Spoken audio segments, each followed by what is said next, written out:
Noida police ने बड़ी कार्रवाई करते हुए हनी ट्रैप के माध्यम से ठगी करने वाले गिरोह का पर्दाफाश करते हुए 2 अभियुक्त व 1 महिला अभियुक्ता को गिरफ्तार किया है। डीसीपी सेंट्रल नोएडा शक्ति मोहन अवस्थी ने बताया कि थाना बादलपुर पुलिस द्वारा लोकल इंटेलिजेंस व गोपनीय सूचना की सहायता से हनी ट्रैप के माध्यम से पैसे लेकर ठगी करने वाले गिरोह का पर्दाफाश करते हुए बादल डेड़ा उर्फ कालू सिंह प्रिंस व एक जेरा नाम की महिला को गिरफ्तार किया। बादल डेड़ा उर्फ कालू सिंह ने फोन कर पुलिस को बताया कि 19 से 20 वर्षीय की लड़की के साथ दुष्कर्म की घटना हुई है। थाना बादलपुर पुलिस ने कार्रवाई करते हुए मौके पर पहुंचकर जांच की तो पीड़िता ने बताया कि उसके साथ दुष्कर्म की घटना हुई। प्रथम दृष्टया में घटना संदिग्ध प्रतीत हुई। पीड़िता से जब विस्तृत पूछताछ की गई तो पीड़िता द्वारा बताया गया कि मैं अकेली रहती हूँ और मेरे पिता नहीं है तथा माँ से झगड़ा चल रहा है। बादल व प्रिंस मेरे मुंहबोले भाई हैं।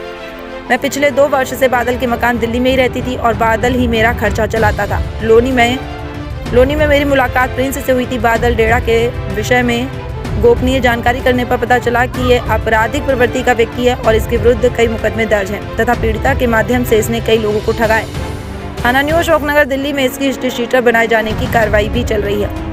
अभियुक्त बादल के खिलाफ 11 मुकदमे दर्ज हैं व इसके विरुद्ध गैंगस्टर की कार्रवाई भी हो चुकी है।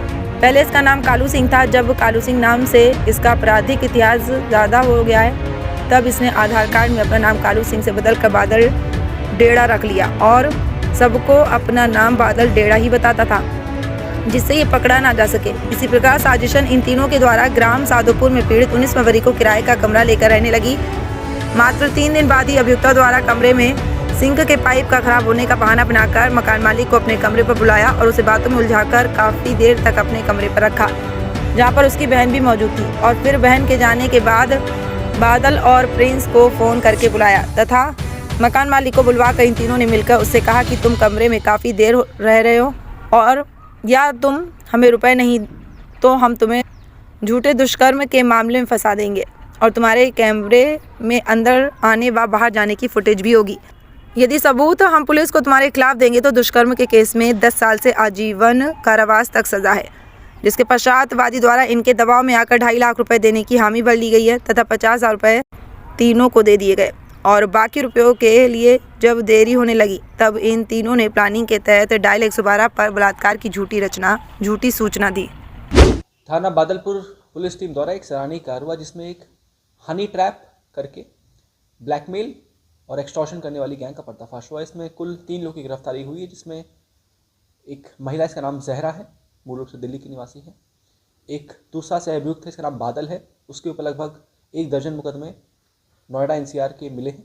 और तीसरा अभियुक्त प्रिंस है जो मूल रूप से गाजियाबाद का निवासी है, वो भी इनका साथी है।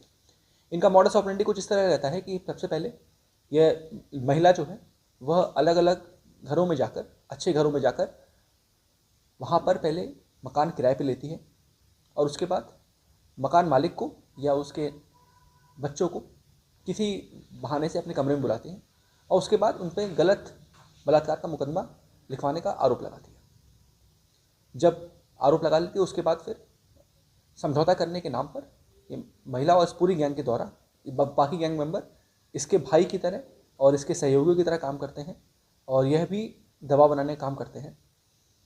ये लोग अलग अलग अमाउंट का पैसा नेगोशिएट करते हैं। जैसे इन्होंने नवंबर के महीने में गाजियाबाद में भी एक ऐसी घटना की थी जिसमें इनके द्वारा लगभग 5.5 लाख रुपए दूसरे व्यक्ति से लिया गया। बादलपुर में भी जो पुलिस के पास सूचना आई थी, पहले इस महिला और उसके सह अभियुक्त जिसका नाम बादल है और प्रिंस है, उनके द्वारा पुलिस को बलात्कार सूचना दी गई। जब पुलिस ने घटना को संदिग्ध पुलिस को घटना लगी तो पुलिस ने आगे जब जाँच करी तो मालूम चला कि ये लोग एक पेशेवर गैंग की तरह काम करते हैं।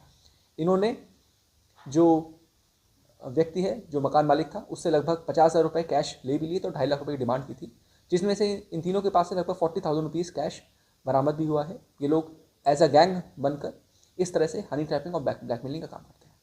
कब से कर रहे थे सर ये इस काम को? ये लोग पहले तो अलग अलग जगह पे काम कर रहे हैं, लगभग 2 साल से ये लोग इस काम को कर रहे हैं।